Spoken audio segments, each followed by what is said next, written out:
Radio J. Radio J, le grand entretien. Radio J. Bonjour à tous les auditeurs et bienvenue à vous tous qui nous rejoignez aujourd'hui sur Radio J pour cette nouvelle émission. Et c'est une première, pile poule. Et c'est une émission de réflexion, de débat sur des sujets sensibles concernant le judaïsme français dans tous ses états. Aujourd'hui, nous allons aborder les défis auxquels sera confronté le judaïsme français dans les prochaines années, ses perspectives d'avenir, les propositions de développement dans le domaine de l'éducation politique et le social. Et nous avons le privilège de recevoir en même temps, et c'est une première, les présidents d'institutions qui se retrouvent en général que dans les grandes cérémonies. Et là, nous avons le privilège de les accueillir dans le studio. Alors, on va commencer par Yonatan Arfi, qui est le président du CRIF. Faut-il encore la nécessité de vous présenter? Élie Korchia, président du Consistoire de France. Ariel Goldman, président du Fonds social juif unifié. Bonjour à vous trois. Bonjour. Merci d'avoir accepté notre invitation. Votre génération prend la relève et endosse la responsabilité du judaïsme français. Vous portez sur vos épaules une lourde responsabilité dans le contexte douloureux après ce funeste 7 octobre. Quel regard vous portez sur cette situation tragique, cette nouvelle solitude des Juifs de France, sur leurs inquiétudes, leurs incertitudes quant à leur avenir? Quelle réponse, quelle réflexion? La première question, Michel Zerbib. Bonjour à tous, merci d'être là sur Radio J. C'est vrai que c'est une première d'avoir si on peut dire, les trois représentants des pouvoirs, des actions de la communauté juive, qui est une originalité, évidemment, on pourrait dire. Le consistoire, c'est le religieux, pour simplifier. Le CRIF, c'est le politique et le social. C'est donc aussi avec le Fonds social, société et culture. On va y revenir dans quelques instants. Mais j'ai envie de vous poser une question, non pas vous présenter, puisque les gens vous connaissent, mais peut-être que vous nous fassiez votre réponse plus personnelle sur ce qui a constitué un ébranlement absolu. Ce 7 octobre, en Israël, vous avez les uns et les autres, évidemment, non seulement la conscience de ce qui s'est passé, mais aussi des relations très fortes avec Israël. Je ne sais pas qui veut commencer et nous expliquer quel a été votre sentiment ce jour-là et qui peut-être perdure. Alors, on va commencer par Yonatan Arfi, président du CRIF. Oui, écoutez, effectivement, le 7 octobre, le terme d'ébranlement est très juste, puisqu'on a vraiment eu le sentiment, et moi je l'ai ressenti comme ça, d'un tremblement de terre. C'est-à-dire d'un séisme qui se passe en Israël, mais dont nous pressentions immédiatement qu'il allait y avoir des répliques pour nous ici en France. Et l'idée du séisme et de la réplique, elle me paraît juste parce que c'est le même mouvement, c'est la prolongation finalement du séisme initial et pas un autre phénomène. Donc, on a vraiment eu dans ce 7 octobre au matin, dans ces premières heures, moi je l'ai ressenti comme ça, l'idée qu'il se passait quelque chose d'inédit. On a parfois des moments qu'on vit qui sont historiques. Mais en général, on le sait après, et on se retourne et on se dit, ce qu'on a vécu il y a 2 mois, il y a 6 mois, c'était historique. Là, le 7 octobre, on a tout de suite compris que les temps que nous vivions étaient immédiatement perçus comme des temps historiques. Et ça, c'est quelque chose d'assez inédit. Et ce qui fait que cette configuration est singulière, ce n'est pas parce que nous serions, vous disiez, d'une génération nouvelle. Non, ce sont les temps qui sont nouveaux. Et les temps auxquels nous sommes confrontés depuis le 7 octobre, 7 octobre étant le révélateur au fond de choses qui étaient sans doute présentes avant, évidemment, nous impose de repenser beaucoup de nos logiciels institutionnels et militants de manière générale. Alors vous êtes d'ailleurs des militants de longue date avant d'être devenus des responsables au plus haut niveau de la communauté juive. Alors je vais prolonger cette question, qu'elle est très personnelle mais importante, avec Ariel Goldman, président du Fonds social juif unifié. Le 7 octobre, ça veut dire quoi pour vous ? D'abord, je voulais revenir juste très rapidement. On n'est pas ensemble seulement sur des cérémonies. Et c'est vrai que c'est là où les gens nous voient. Mais on est ensemble au quotidien sur des groupes WhatsApp, puisqu'on est dans cette ère moderne où on peut se parler instantanément. On est ensemble dans des réunions de travail, notamment sur la sécurité. On s'est beaucoup vu avant, mais aussi depuis le 7 octobre sur ces questions.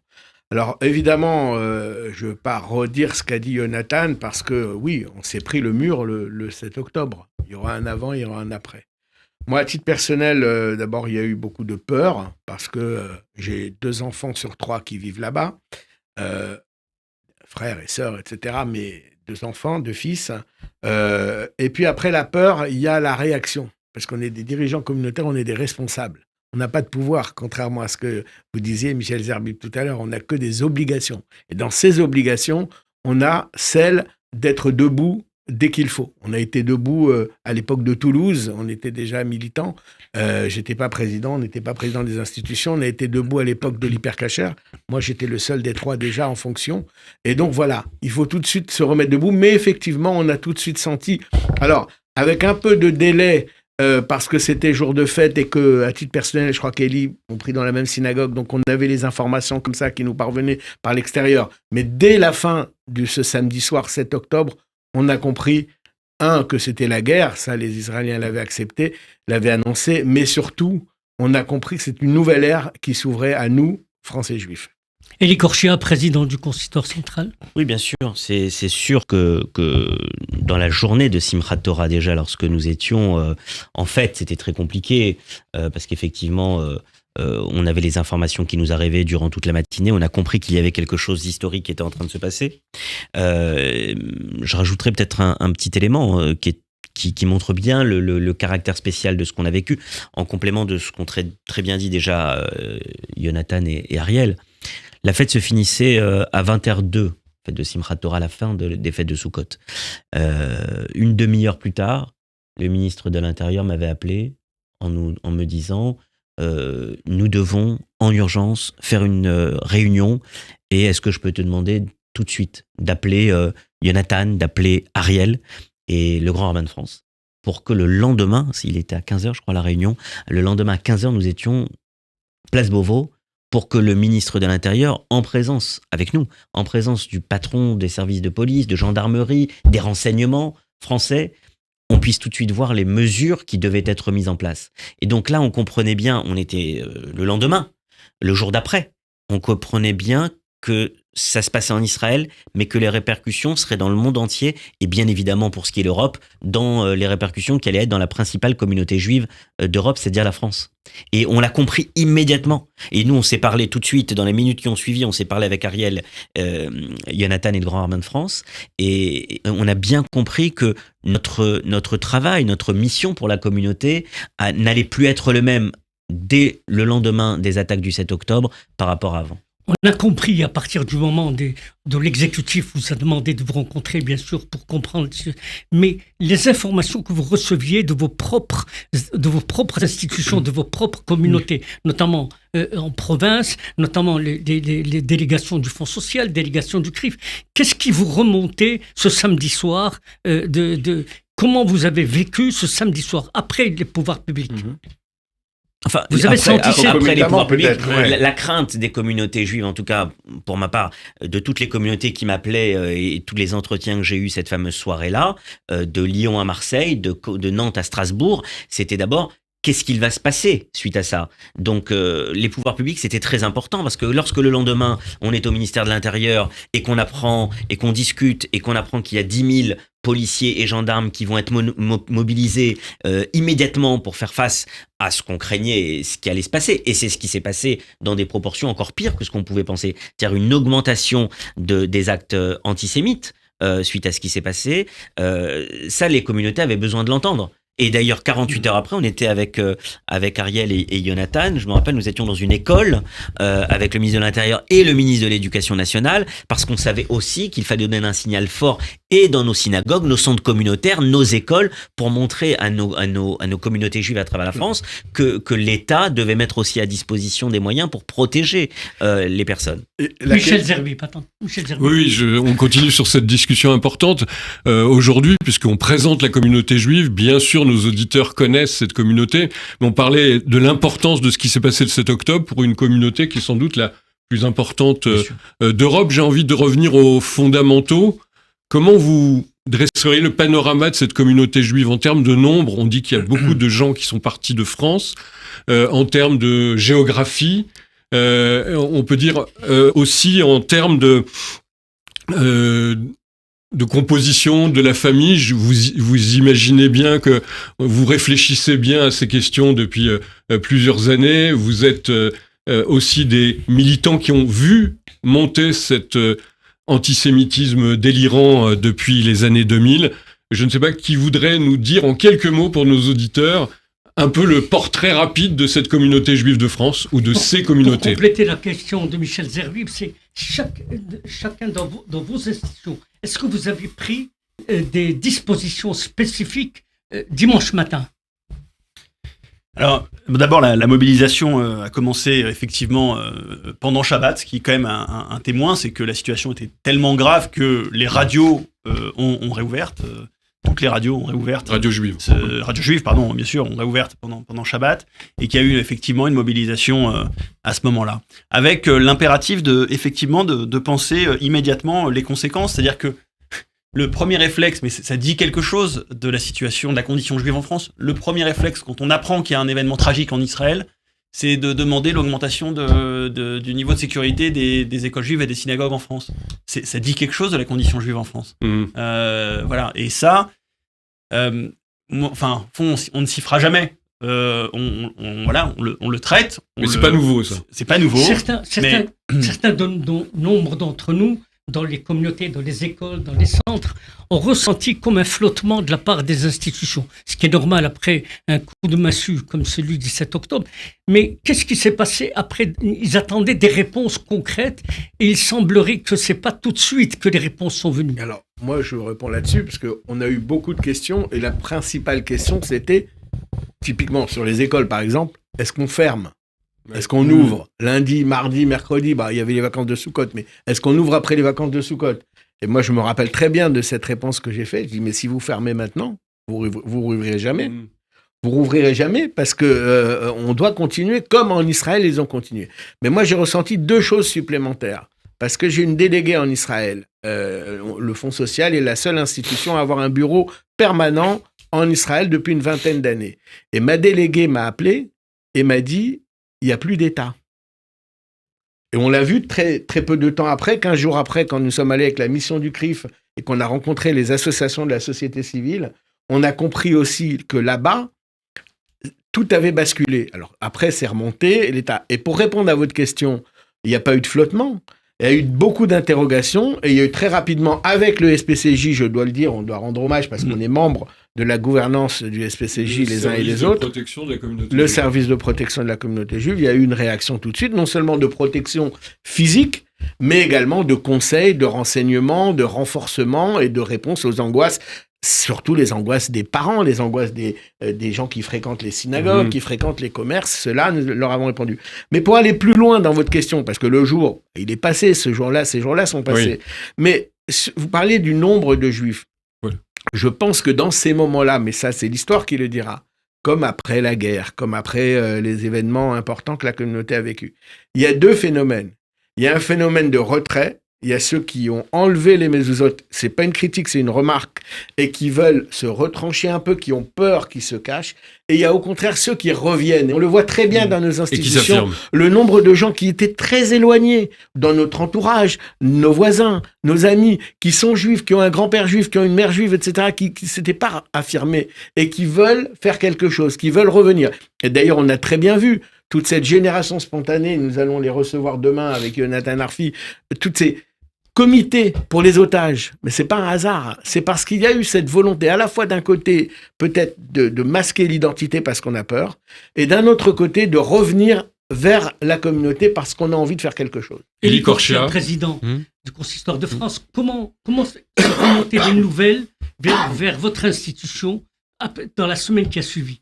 Quel était le climat dans les communautés de province? Alors, il y avait effectivement une inquiétude. D'abord, Israël n'a pas connu d'attaque de ce type depuis la guerre de Kippour. Donc, il faut quand même comprendre que dans toutes les communautés, nous avons tous, d'ailleurs, que ce soit les communautés à titre individuel ou communautaire, on a tous des liens directs. On a des enfants, des cousins, des beaux-frères, des parents qui sont en Israël. Donc, il y avait d'abord le soutien à Israël par rapport à ces actes terribles. Qui aurait pu croire que le Hamas serait en capacité d'attaquer Israël sur son propre sol et de commettre ses pogroms en Israël? Personne n'aurait pu imaginer une telle situation. Donc déjà, il y avait la sidération et c'était le premier point.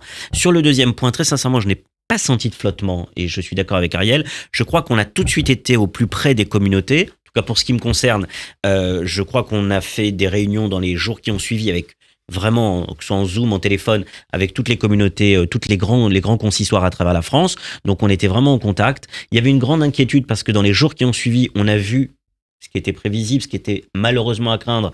Comme dit Nathan, on s'y fera jamais, mais on doit vivre avec ça. On s'attendait donc à cette augmentation d'actes antisémites. On a eu cette flambée d'actes antisémites dans les jours et les semaines qui ont suivi. Et il a fallu donc gérer aussi ça. Et là, on a été présents, les uns et les autres, et nous, effectivement, les trois, on est constamment en contact, mais on a été vraiment très présents pour apporter des réponses tout de suite et rassurer, évidemment, les personnes. Ariel parlait des écoles. Moi, dans les jours qui ont suivi, la première des choses qu'on me posait de Marseille à Nancy, c'était de me dire, qu'est-ce qu'on fait Shabbat ? Est-ce qu'on doit continuer ? Est-ce que le Shabbat qui suit les pogroms du 7 octobre, on doit pour le moment fermer en attendant ou tel office, diminuer le nombre d'offices ? Non, on est parti sur le point de vue qu'il ne fallait rien fermer, rien limiter, et qu'il fallait continuer nos offices, nos actions, même si évidemment nous avions à ce moment-là tous les contacts pour que les pouvoirs publics mettent les moyens. Et on sait très bien qu'en la matière, il faut être honnête, on n'a jamais les moyens qu'on espérait complètement. Mais il fallait en tout cas montrer qu'on continuait une vie juive comme elle devait être, sans la restreindre, parce que sinon, le signal qui aurait été donné aurait été encore pire.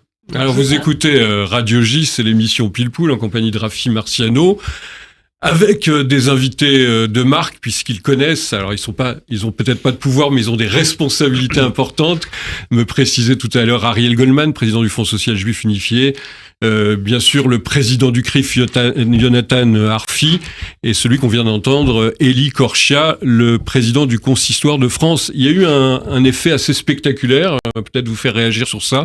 La peur, bien entendu, vous en avez parlé, qui donne des réactions différentes, soit on se cache, soit on s'affirme, mais aussi le phénomène de demander à partir en Israël. Un peu paradoxal, un Israël meurtri, transpercé, et pourtant, de la communauté juive, un record de demandes à partir en Israël. Ça dit beaucoup de choses de la situation, finalement, en France.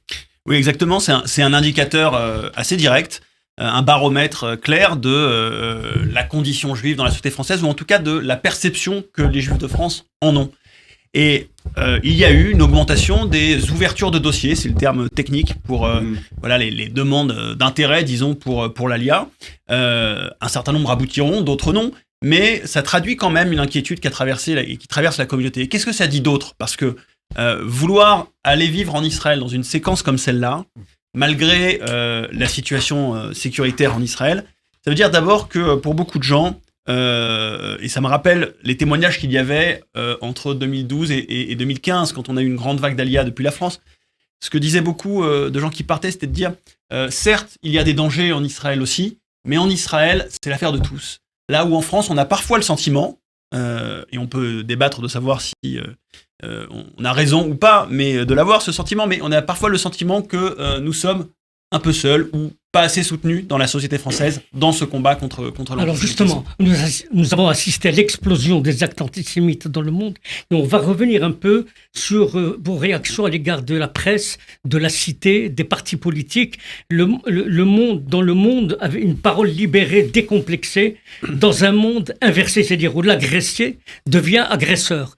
Mais vous avez pris des positions, disons, courageuses dans les premières semaines face à la presse, face aux partis politiques. Alors, comment vous vivez aujourd'hui cette situation face aux partis politiques qui sont devenus des partis pratiquement, dont certains membres sont pratiquement avec des paroles antisémites? Enfin, il n'y en a qu'un qui est comme ça. Hein. Oui.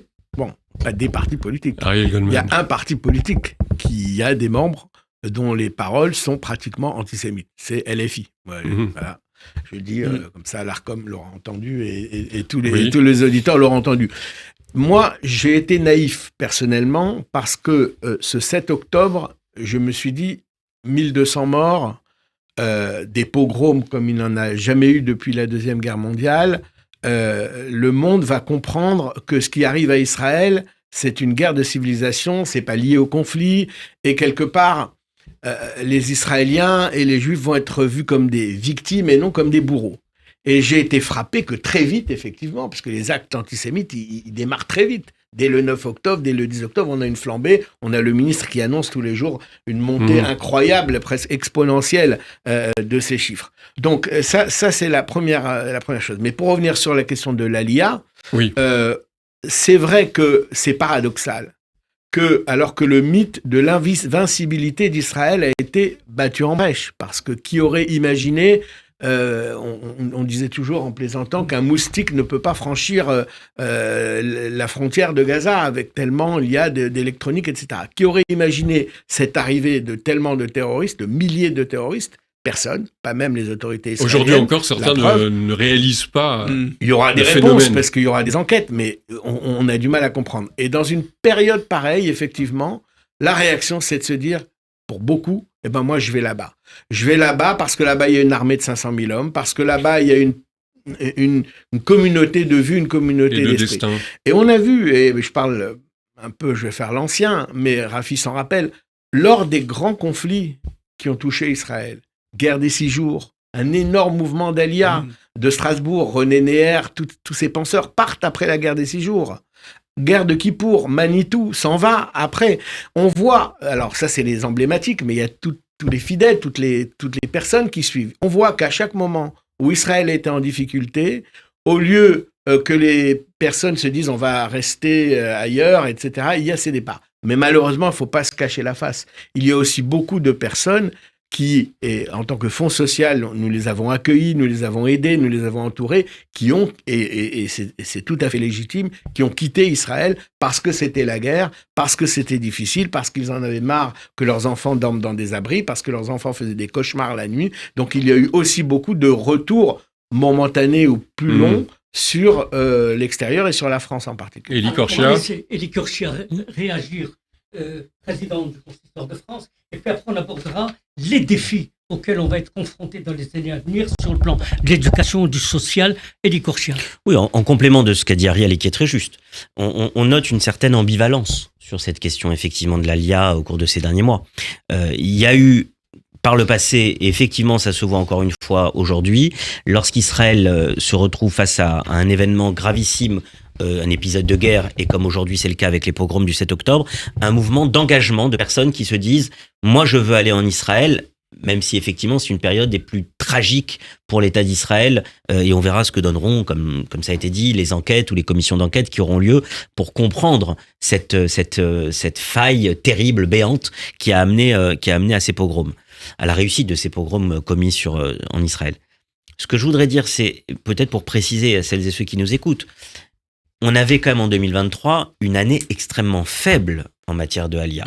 Une des plus faibles de ces 20 dernières années. On était à peine, d'après les chiffres qu'on a, à 1000 personnes environ, 1200 personnes. Il faut savoir qu'en général, la moyenne de la Aliyah, c'est environ 2000, 2500, 3000 personnes. Il y a eu des années avec des augmentations records, on le sait, après les attentats de 2012 et de 2015, ça a pu monter à 5, 6, voire 7000 personnes. Mais là, on était à peine à 1000 personnes, c'est-à-dire 5, 6 fois moins. Donc, il faut comprendre qu'il y a eu cette ambivalence, c'est-à-dire qu'on était sur une période où la Aliyah était très faible de France, et les attentats, les pogroms du 7 octobre ont fait que certaines personnes se sont dit « il faut partir ». Vous ajoutez à cela l'augmentation des actes antisémites dont on vient de parler, et c'est ça qui a créé ces demandes de dossiers pour la Aliyah. Mais je voudrais terminer sur un point. Et on le voit avec les familles avec qui nous sommes en contact. On ne quitte pas la France aujourd'hui pour aller en Israël seulement, ou en tout cas, sinon ça fait beaucoup de Yérida, et on les voit aussi, les gens qui reviennent d'Israël. Et on n'en parle pas beaucoup, bien sûr. Pas mais seulement il y en a pour fuir beaucoup. le danger, c'est ça que vous dites. Oui, on ne part pas que parce qu'il y a une crainte du danger.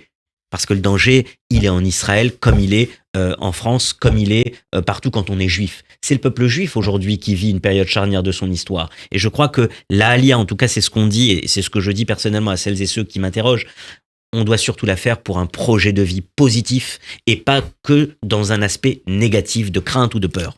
Vous écoutez Radio J, justement, Rafi Marciano. On rappelle à nos auditeurs, c'est important, que c'est un des premiers débats, finalement, assez inédits, mais nécessaires après le 7 octobre, avec les 3 représentants, disons, des grandes institutions de la communauté juive de France, le Fonds social, Ariel Goldman, le président du CRIF, Jonathan Arfi, et le président du Consistoire central, Elie Korchia. On va revenir tout à l'heure sur des questions politiques.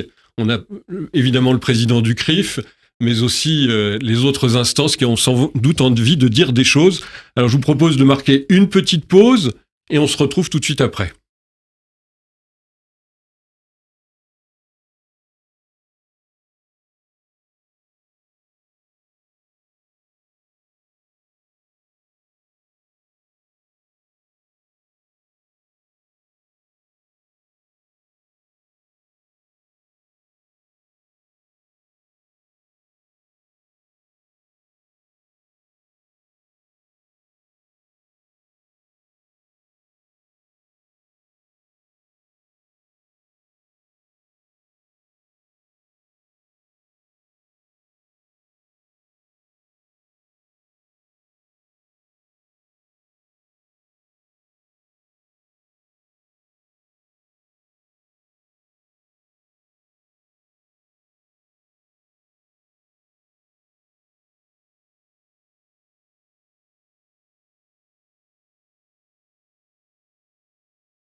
Radio J. Radio J, le grand entretien. Radio J.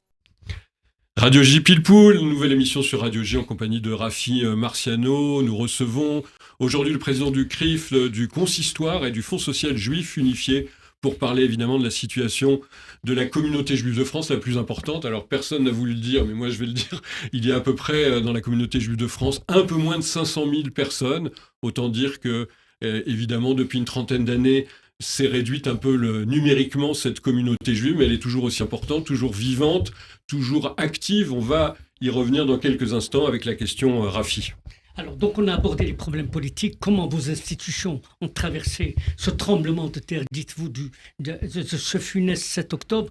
Mais aujourd'hui, il y a des nouveaux défis qui vont se présenter dans les mois et dans les années à venir.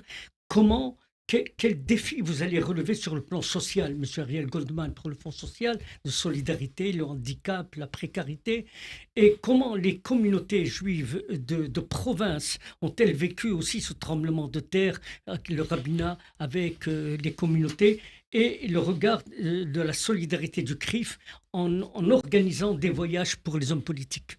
Ariel Goldman.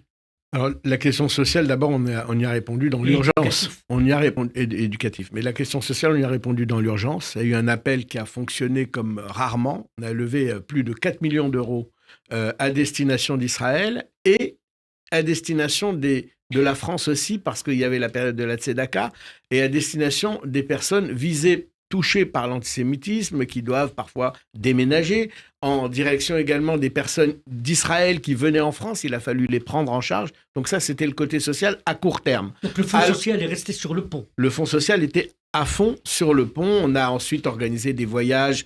Plus tard, vers le mois de décembre, on a organisé tous les voyages de volontaires qui voulaient aller travailler dans les kibbutzim, etc., parce que la main-d'œuvre manque par rapport à c'est bien que nos auditeurs aient cette information, parce que beaucoup d'entre nous n'avaient pas cette information. Le Fonds social s'est mobilisé, a agi concrètement. Complètement. Alors sur le plan éducatif, il y a deux défis. D'abord, il y a un premier problème, c'est qu'il me revient, qu'à la suite du 7 octobre, les demandes d'inscription dans les écoles juives ont explosé. C'est-à-dire que dans une école côté de l'Ouest parisien, où on avait une centaine de demandes qui étaient déjà difficiles à pourvoir parce que l'école est limitée en place, eh bien on est à 500 demandes, x 5. Et je pense que c'est pareil partout. Donc il va falloir réfléchir. Même dans les petites écoles, M. Ariel Goldman, les demandes ont explosé. Donc, il va falloir réfléchir avec l'État, parce qu'on sait que les postes sous contrat ne sont pas extensibles, ne sont pas élastiques, mais il faudra faire des demandes dans ce sens. Il y a aussi une question identitaire sur laquelle mes services travaillent, notamment Noé pour la jeunesse. Cette question identitaire, quelle est-elle ? Elle est celle de tous ces jeunes, disons entre 15 et 25 ans, qui vont se dire, il y a ceux qui sont élevés, qui se disent on va partir en Israël ou on restera ici, attachés à notre identité. Mais il y a tous ceux, et j'entends cela, qui disent mais enfin, à quoi ça sert d'être juif, entre guillemets ? Pourquoi est-ce qu'on nous veut tant de mal ? Pourquoi est-ce qu'on ne peut pas être tranquille en Israël ? Et il y a ceux qui vont partir. Je parle de façon identitaire. Il y a le petit Jacob de la communauté qui fréquente une fille qui n'est pas de la communauté, qui va se dire moi j'ai plus intérêt à m'éloigner de cette communauté qu'à m'en rapprocher parce que il y a un problème identitaire. On est des victimes. Le premier défi, c'est d'aider les écoles à faire face aux afflux de demandes. Ça, c'est le premier défi, il est immédiat, il est évident. Ça, c'est important, ce que vous dites, c'est assez spectaculaire et notable, oui. Puisque c'est vrai, dans les années qui ont suivi les attentats de 2015, c'était plutôt un phénomène de baisse drastique oui et non, des écoles juives qui avaient refusé du monde. Aujourd'hui, les écoles, finalement, auront du mal peut-être à recevoir toute la demande qui se présente à eux. Ça, c'est important. Et il y a un défi de sécurité aussi, mais il concerne tous mes collègues. Bien il va falloir accroître.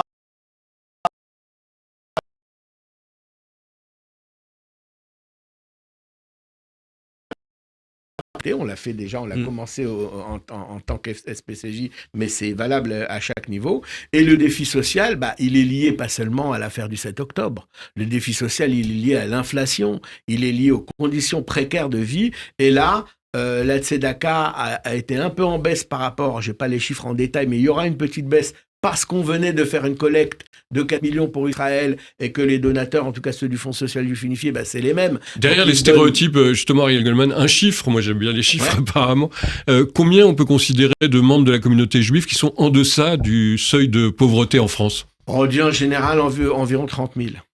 Environ 35 000. Ce qui est important. Ce qui est énorme, ce qui ferait à peu près 10% si on prend une communauté active de 350-400 000 âmes. Terminé. Alors, Monsieur Élie Korchia, président du Consistoire de France, vous voulez réagir aussi sur les nouveaux défis auxquels vous serez confrontés ? Oui, moi, pour rajouter un petit point sur ce qu'on s'est dit, et je pense que c'est important aussi de le préciser, parce qu'on voit souvent l'angle un petit peu négatif de la crise que ça a entraîné, tout ce qui s'est passé au cours de ces derniers mois. Il faut aussi voir la mobilisation qui est extraordinaire qu'il y a eu dans nos communautés juives à travers toute la France. Parce que moi, on l'a vu, et que ce soit mes amis, mes collègues, ils l'ont aussi constaté, j'en suis sûr, mais moi, je bouge beaucoup dans la France, vous le savez, puisque, évidemment, celui qui à Lille fait vivre la communauté, à Montélimar, à Bayonne, c'est ceux qui sont en rapport avec leur maire, leurs députés, c'est eux qui font vivre avec leur communauté juive la vie juive localement. Je peux vous dire, comme en ayant fait beaucoup de déplacements, et le grand rabbin me disait la même chose aussi de son côté, il y a une mobilisation depuis ces derniers mois exceptionnelle dans toutes nos communautés juives. C'est-à-dire que les gens ont envie de se rendre encore plus utile, en direction d'Israël, pas seulement en direction d'Israël. Évidemment, on a vu le soutien à Israël, les collectes, les actions qui ont été menées, les collectes, le volontariat dont on parlait, les actions pour les otages, avec beaucoup de personnes qui se sont engagées. Mais en dehors de cela, même des gens qui veulent agir encore davantage pour la communauté. Moi, je n'ai jamais reçu autant, même que dans ces dernières semaines, des messages ou des appels en me disant « Si vous avez besoin de moi dans telle et telle action que vous allez mener, je suis prêt à aider, dites-le moi. » Donc c'est vrai que là aussi, il y a le phénomène qu'on a constaté avec des personnes qui enlèvent leur mezouza de leur porte, qui décident de ne mettre plus sur l'interphone que leurs initiales. Il y a des choses, effectivement, des personnes qui craignent aujourd'hui que le climat délétère dont on a parlé puisse jouer contre elles. Mais il y a beaucoup de personnes aussi qui s'engagent, et je voudrais aussi mettre l'accent sur un point positif, c'est cet engagement qu'on a vu et qui est quand même incroyable. On a une communauté juive d'abord dont on peut être fier, et ça c'est important de le dire bien aussi, sûr. Parce que je crois qu'elle est extrêmement bien structurée à travers nos associations, nos institutions, toutes nos communautés juives, et puis c'est ce maillage territorial, en tout cas moi sur lequel je ne peux qu'insister, qui fait notre force. Prenez les deux autres grands pays d'Europe, que ce soit l'Allemagne ou que ce soit l'Angleterre, la communauté juive est principalement centralisée sur 6-7 pôles. Nous avons quand même cette chance, alors depuis 215 ans et Napoléon en 1808, d'avoir cette structuration des communautés juives dans tous les départements, dans toutes les régions, et ça c'est comme notre force. Moi je pars le mois prochain en Guadeloupe et je visiterai la communauté, je vais passer Shabbat, je vais faire une conférence dans la communauté juive de la Guadeloupe, on est quand même à des milliers et des milliers de kilomètres, et on peut aller à Caen, à Lille, à Strasbourg, à Perpignan, à Bordeaux, pour voir que la communauté juive continue à agir un peu partout. Et ça, je pense que celles et ceux qui nous écoutent doivent comprendre que oui, le climat reste très, très anxiogène, et on l'a dit, il ne faut pas se voiler la face, mais en même temps, il y a ce potentiel d'action dans la communauté juive française que l'on voit les uns et les autres et qu'il faut saluer. Jonathan Arfi, président du Oui, je CRIF. partage le constat de mon ami Elie Korcher sur ce point. On a eu une vitalité militante juive extraordinaire ces dernières semaines et ces derniers mois. C'est une rhétorique ou c'est une réalité? Non, les collectifs citoyens Non. qui se sont montés, Ça s'est multiplié. qui se sont déployés aux côtés des institutions. Les institutions ont bénéficié évidemment d'un renforcement de l'apport militant de beaucoup, mais aussi des collectifs qui se sont constitués aux côtés des institutions et qui participent de cette animation de la vie juive aujourd'hui militante. Moi, je partage pas nécessairement le pessimisme sur les chiffres de la communauté, d'abord parce qu'on n'a pas d'éléments qui permettent de dire que notre communauté baisse numériquement. Aucun élément ne nous permet de le certifier.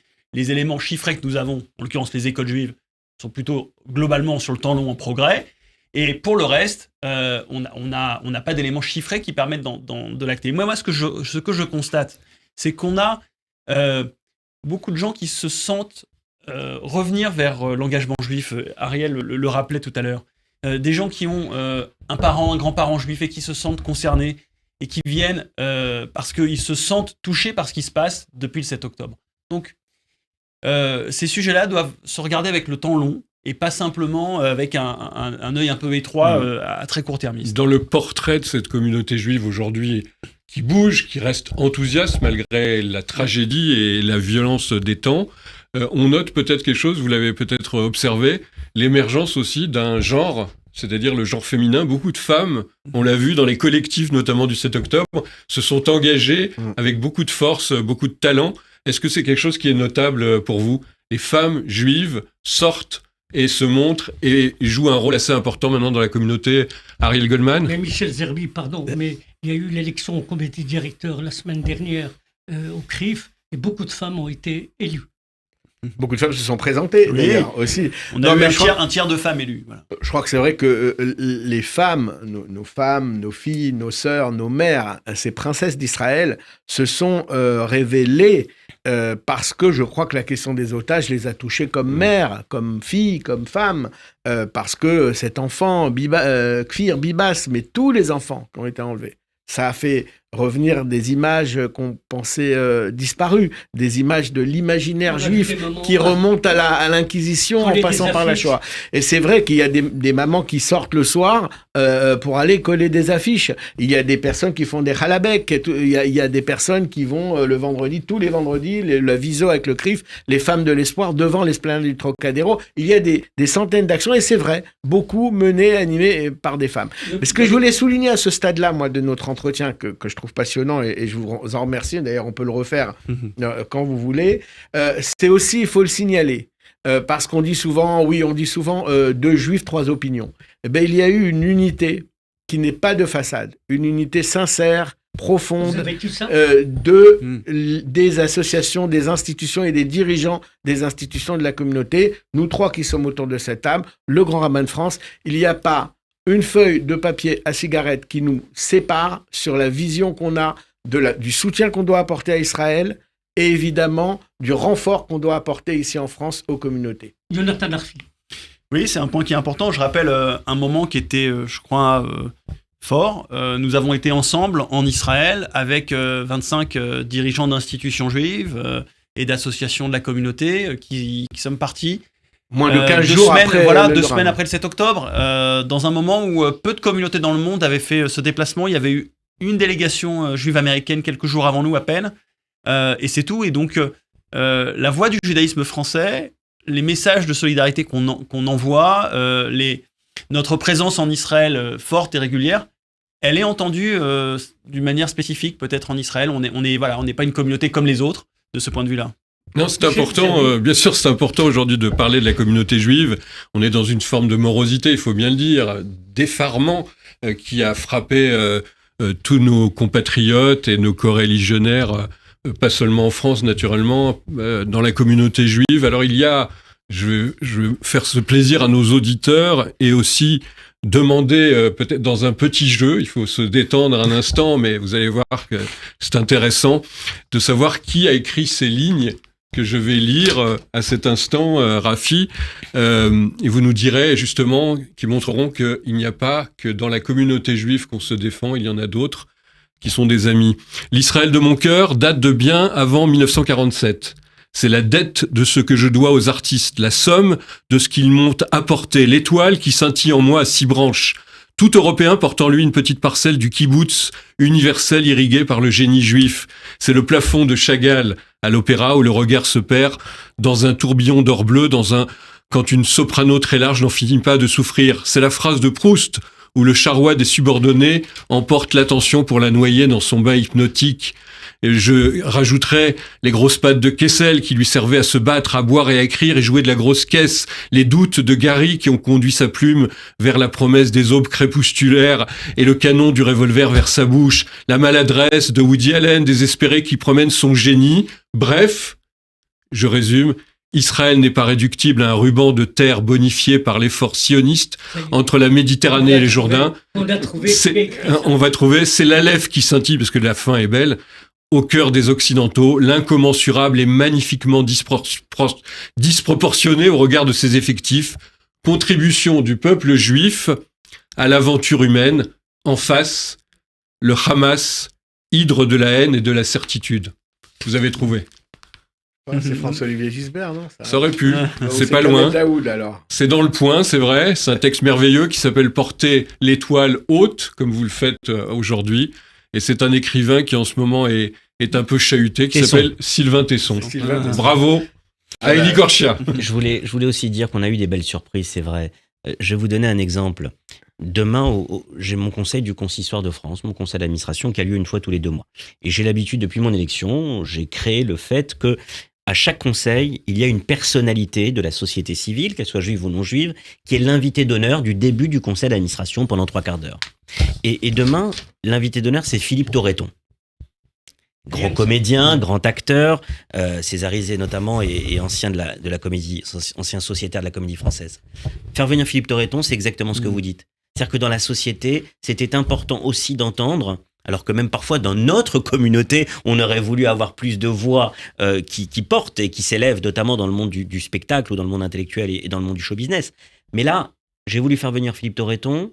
Pourquoi ? Parce que je pense qu'il est important aussi de mettre à l'honneur et de rendre honneur à ceux qui ont su, à un moment donné, dire non, on ne peut pas tout accepter dans notre société. C'était son fameux texte avant la marche contre l'antisémitisme et pour la République. Oui. Je suis juif. Et c'est encore parfois des prises de position sur les réseaux sociaux quand d'autres déversent leur haine. Ça fait quand même plaisir d'avoir des personnalités de la société qui disent non, vous ne pouvez pas dire ça sur Israël. Non, vous ne pouvez pas dire ça sur les juifs. À vous trois, je vous pose la question. Vous sentez qu'il y a un peu de réticence dans certains membres de notre communauté à l'égard des prises de position où on ne comprend pas les dangers de l'extrémisme de droite et de gauche. Agnew Tanarfi. Juste avant peut-être répondre à la question, justement sur ces gens qui se lèvent, les non-juifs qu'on appelle dans la tradition tzadikim. Mais juste, oui, j'allais dire des. Et voilà, nous savons que nous avons des alliés dans la société française. Nous ne sommes pas seuls, réellement. On peut être traversé par le sentiment de solitude à des moments. On peut regretter que des voix ne soient pas plus fortes, qu'il y ait certains milieux qui réagissent trop faiblement. C'est vrai. Et il y a en même temps dans la société française des voix qu'on ne trouve peut-être pas dans d'autres pays. Je siège au titre du CRIF au Congrès juif européen, au Congrès juif mondial, et je vois la détresse d'autres communautés. Je peux vous dire que quand on parle à des juifs sud-africains en ce moment, on est content de vivre en France. Quand on parle même à des juifs anglais, quand on voit les défis auxquels ils sont confrontés aujourd'hui au Royaume-Uni, alors qu'ils pensaient être dans un modèle de société qui les protégeait, bien ils regardent le modèle français en se disant que, somme toute, il y a des choses intéressantes qui s'y passent. Et il faut qu'on ait quand même conscience de ça. Évidemment, ce sont des combats difficiles. Et non, mais c'est bien de le dire sur Radio J, parce que c'est un discours qu'on n'entend plus. C'est bien de rappeler tout ça. Il y a eu ces justes qui se sont levés. D'ailleurs, Sylvain Tesson, j'ose espérer que les misères qu'on lui fait sur le Printemps des Poètes n'est pas lié, mais ça pourrait l'être. Ça peut être lié.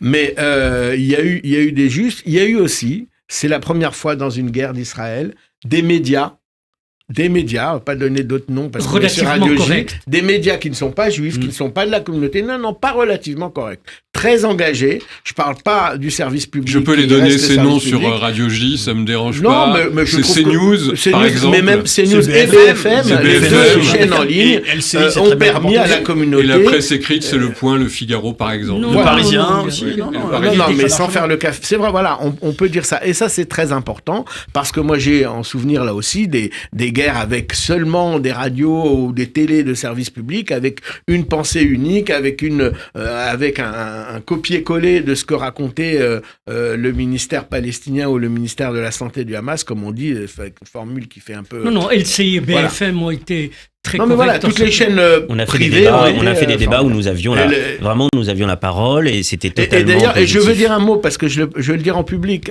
aux auditeurs. Moi, je suis admiratif. J'ai fait très peu de plateaux télé. Mais Elie, Jonathan, je pense à Gilles Taïeb aussi, Oui. se sont démultipliés, étaient sans cesse... Vous savez, l'énergie que ça prend, le temps que ça prend, et la force qu'il faut pour parler non-stop. Et il s'est passé Surtout aussi dans une ces chose... conditions, Il bien s'est sûr. passé une chose incroyable, qui est la première fois aussi par rapport aux autres guerres que en 60 ans j'ai pu vivre guerre en Israël, c'est que tout le monde a trouvé normal que ce soit les dirigeants de la communauté qui défendent Israël. On parle plus de double allégeance. On vous demande pas pourquoi est-ce que c'est le président du CRIF ou le président du consistoire, le président du Fonds social qui vient expliquer que, eh ben oui, il y a eu une attaque le Et 7 vous n'êtes plus octobre. vous n'êtes plus l'antenne de l'ambassade d'Israël. Non, Voilà. c'est parce que tout le monde a compris une formule qu'Olivier Rafovitch il utilise souvent et qui nous a dit là-bas, vous c'est nous et nous c'est vous. Et quand il dit vous c'est nous et nous c'est vous, c'est pas seulement les Juifs français, c'est l'Occident. Ce qui se passe en Israël pourrait se passer en France et la bataille qui a lieu en Israël, c'est une bataille pour l'Occident, pour la France. On voudrait conclure dans les 4 minutes qui restent. S'il vous plaît, chacun prend la parole et dire qu'est-ce que vous souhaitez, vous, responsable du judaïsme français, dire aux auditeurs et au-delà. Ariel Goldman. Non. Allez-y. Restez prudents, soyez vigilants, mais n'ayez pas peur. Ça, c'est une phrase. Une question plus précise aussi pour conclure avec vous, Jonathan Arfi, président du CRIF, c'est la représentation politique du judaïsme. Est-ce qu'aujourd'hui, les institutions peuvent se déclarer, celles que vous représentez aujourd'hui, indépendantes vraiment du pouvoir politique ? Oui, elles sont indépendantes du pouvoir politique. Pour le coup, c'est dans l'ADN du CRIF, c'est dans l'ADN de beaucoup d'organisations. Vous savez, le CRIF a été créé dans la résistance. Première réunion fin 43 dans la clandestinité, puis dépôt des statuts officiels en 44 à la Libération. L'ADN de l'institution, c'est d'abord et avant tout l'indépendance et l'autonomie de sa parole. Voilà, parce que défendre les intérêts moyen et long terme des Juifs de France, ça implique évidemment d'être dans la main de personne, entre guillemets. Mais pour rebondir sur votre question sur qu'est-ce qu'on peut dire ou doit dire aux Juifs de France, c'est peut-être d'abord et avant tout l'idée que notre sort ne concerne pas que nous et que la société française regarde ce qui arrive aux Juifs en se disant qu'à travers nous se joue quelque chose de son destin collectif.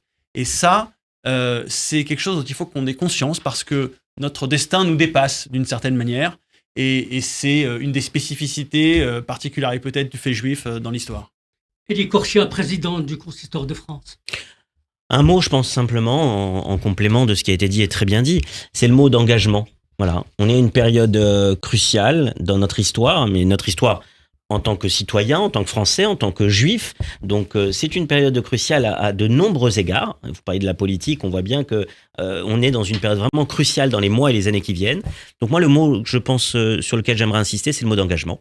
On a dit que cette période a pu créer des vocations, des engagements, mais que ce soit dans la communauté, que ce soit dans la société civile, que ce soit en politique. Je crois qu'il faut qu'on ait le maximum de gens qui s'engagent. Et moi, en tout cas, en tant que président du Consistoire de France, j'essaye, à chaque fois que j'en vois dans des communautés à travers toute la France, à travers mes voyages et mes déplacements, j'essaye de pousser des gens à s'engager davantage. Vous savez, quand j'ai été élu, une des premières choses que j'ai faites, c'est il y a 3 postes statutaires évidemment au Consistoire de France, le président, le trésorier, le poste de secrétaire général, c'était de nommer une femme de 40 ans, présidente de communauté et avocate par ailleurs, au poste de secrétaire général. parce que j'avais remarqué pendant tous mes déplacements au Consistoire de France qu'il y avait cette énergie-là et qu'il fallait pas la laisser seulement dans le sud-ouest, dans la communauté où elle aidait, où elle faisait beaucoup de choses à Bayonne. Et je lui ai demandé de rentrer et de prendre un des postes les plus importants de notre institution. Je crois qu'à chaque fois, et c'est ce qu'on essaye, et je pense qu'il faut le faire encore davantage, qu'on voit des énergies qui sont prêtes à s'engager aujourd'hui, il faut les aider. Et prendre des responsabilités. Mais bien sûr, parce que c'est une chose de dire il faut que le leadership se renouvelle, il faut que la jeunesse s'engage. Quand on voit des fois le comportement humain qui fait qu'on essaie surtout que rien ne change pour que tout change, je crois que si on veut que tout change, il faut avant tout promouvoir les énergies et leur donner des responsabilités. Merci Élie Corchia. Alors c'était passionnant, c'était un premier numéro de l'émission Pile Poule en compagnie de Rafi Marciano. Je pense que c'était passionnant. Nos auditeurs auront envie peut-être de prolonger leur connaissance de ce que fait aujourd'hui la communauté juive organisée. Ils savent toujours où nous trouver, vos auditeurs. Ouais, ça c'est le président du Fonds social. Et on répond. Ariel Goldman, président du CRIF, Jonathan Arfi, président du Consistoire central. Élie Corchia, merci infiniment d'avoir été avec nous. Alors, prochain Pile Poule, 28 février, on abordera les problèmes des relations judéo-chrétiennes avec un grand colloque qui se prépare de Saül de Tarse à Paul, organisé par la commission de dialogue judéo-chrétien du CRIF. Voilà, à très bientôt.